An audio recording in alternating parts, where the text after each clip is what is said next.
I discovered my Mill and Sills plan to steal my husband's inheritance by faking his death. I reported them to the police and now my husband is furious. I, 28F, have been married to Oliver, 31M, for 4 years. We met in college when I was a sophomore and he was a senior. I was immediately drawn to his kind nature and sense of humor. We dated for 3 years before getting married in a small ceremony. Oliver has always been very close to his mom, Linda, 55F, and sister Lily, 33F. They're a tight-knit unit, which I admired at first. Oliver's dad left when he was just 5 years old, leaving Linda to raise 2 kids on her own. She worked multiple jobs to make ends meet, and Oliver often talks about how they struggled financially but always had each other's backs. I come from a different background. My parents are still happily married, and while we weren't rich, we were comfortable. I have 2 older brothers who I'm close with, but not in the same intense way Oliver is with his family. This difference has caused some tension over the years. When Oliver and I first started dating, Linda and Lily were polite but distant. I always felt like an outsider around them, like I was intruding on their little circle. Oliver would assure me they just needed time to warm up, but even after 4 years of marriage, I still don't feel fully accepted. Things took a turn about 6 months ago when Lily's husband Tom passed away suddenly from an aneurysm. It was devastating for everyone, especially since they'd only been married for 2 years. Lily fell into a deep depression, barely leaving her house. Linda started asking me to help out with errands and chores for Lily. At first it was small things, picking up groceries, doing some laundry. I was happy to help during such a difficult time, but the requests kept escalating. Soon I was cooking all of Lily's meals, cleaning her entire house, even paying some of her bills. If I ever tried to say no, Linda would lay on the guilt trip. She'd remind me how Lily was grieving and needed support, how families should stick together in tough times. Oliver was working long hours and traveling for work, so he was oblivious to what was happening. I felt stuck and didn't know how to bring it up without seeming heartless. This went on for months, with me essentially becoming Lily's unpaid housekeeper on top of my own job and household responsibilities. I was burning out fast. I'd come home from work, rush to Lily's to cook and clean, then come back home to do it all over again for Oliver and me. My own work was suffering, and I was constantly exhausted. I tried to talk to Oliver about it a few times, but he'd just say how proud he was of me for helping his sister. He'd remind me of all the times Lily had been there for him growing up, like when she worked extra shifts at her part-time job to buy him a suit for prom. I felt guilty for even considering complaining. Then last week, everything changed. Lily asked me to grab some documents from her home office to bring to her at work. When I went in, I noticed her computer was open to an email draft. I didn't mean to snoop, but a phrase caught my eye: Dad's inheritance. This was shocking since Oliver's dad had never been in the picture. As far as I knew, they hadn't heard from him in over 25 years. I started reading and couldn't believe what I saw. Apparently, Oliver's estranged father had passed away recently, leaving a substantial inheritance to be split between Linda, Lily, Oliver, and their families. The email was to Linda, discussing how to keep the entire inheritance for themselves without Oliver or me finding out. They had forged documents claiming Oliver was deceased to cut us out entirely. I was stunned by their greed and deception. As I read more, I discovered this wasn't a spur-of-the-moment decision. They'd been planning this for weeks, ever since they first learned about the inheritance.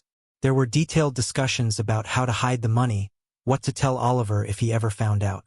Even plans to guilt him into giving them his share if their initial plan failed. I felt sick to my stomach.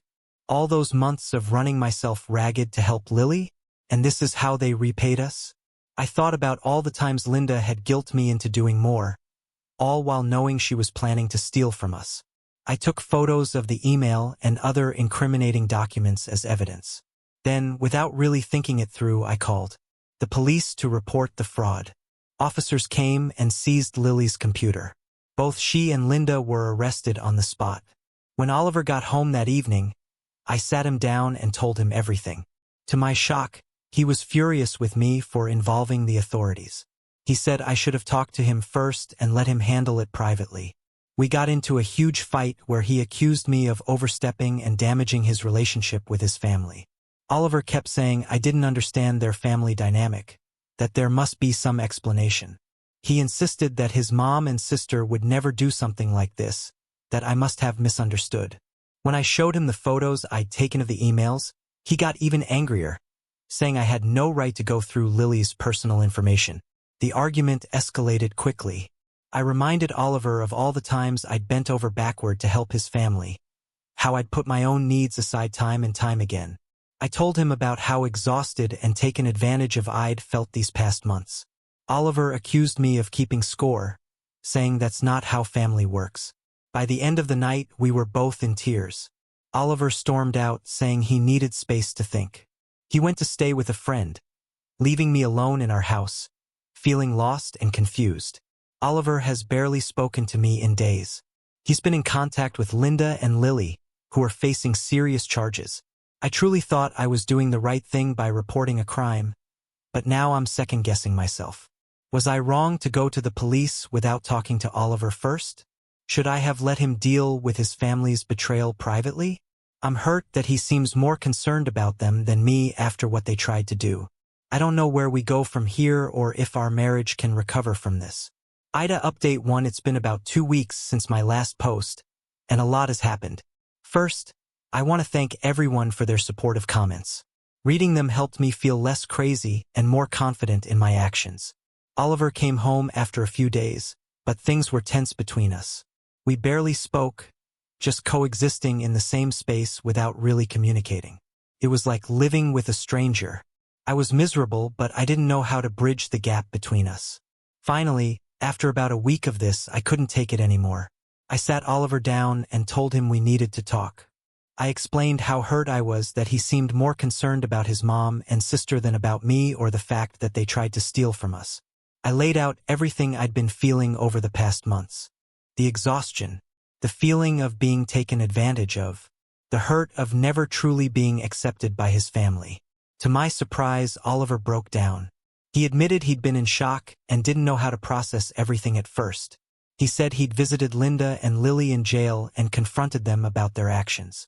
Apparently, they showed zero remorse and even tried to manipulate him into helping them get out of trouble. Oliver told me about the visit in detail. He said Linda had tried to play the victim, crying about how hard she'd worked to raise him and Lily on her own. Lily had lashed out, accusing Oliver of abandoning the family now that he was married. They both insisted they deserved the money more than Oliver did, because they'd struggled more in life. Oliver said that conversation was a wake-up call. He realized how toxic their influence has been and how much he's enabled their behavior over the years. He told them he was cutting contact for the foreseeable future. We also discussed the inheritance situation. Oliver reached out to his dad's lawyer to get more information. It turns out his father, Michael, had terminal cancer and wanted to make amends before he died. The inheritance is substantial, several $1 million plus property. The lawyer shared some details about Michael's life. Apparently, he had struggled with alcohol addiction when Oliver was young, which led to him leaving the family. He got sober about 15 years ago and had been trying to build up the courage to reach out to his kids. The cancer diagnosis pushed him to finally make things right, even if he couldn't do it in person. Oliver is struggling with mixed emotions about his dad. On one hand, he's angry about being abandoned as a child. He talked about how he used to wait by the window on his birthday, hoping his dad would show up. On the other hand, he feels grateful for this final gesture and curious to learn more about his father's life. As for Linda and Lily, they're still in jail awaiting trial. Their lawyer is trying to get them a plea deal, but it looks like they'll face significant jail time regardless. Oliver said he won't be bailing them out or helping with legal fees. I asked Oliver why he reacted so strongly to me calling the police initially. He admitted he has trauma from a bad experience with law enforcement as a teenager. Apparently, he and a friend were roughed up by cops after getting caught with alcohol underage. He said he panicked thinking about his mom and sister being mistreated. Oliver shared more about this incident. He and his friend had been celebrating after a football game, drinking beer in the park. The cops who caught them were unnecessarily aggressive, slamming them against the police car and twisting their arms. Oliver ended up with a sprained wrist. The incident was brushed under the rug, and Oliver's been wary of police ever since. I understand his fear better now, but I told Oliver I still believe reporting the crime was the right thing to do. He agreed and apologized again for lashing out at me. We both acknowledged we need to work on our communication. Oliver also apologized for not noticing how much pressure his family had been putting on me.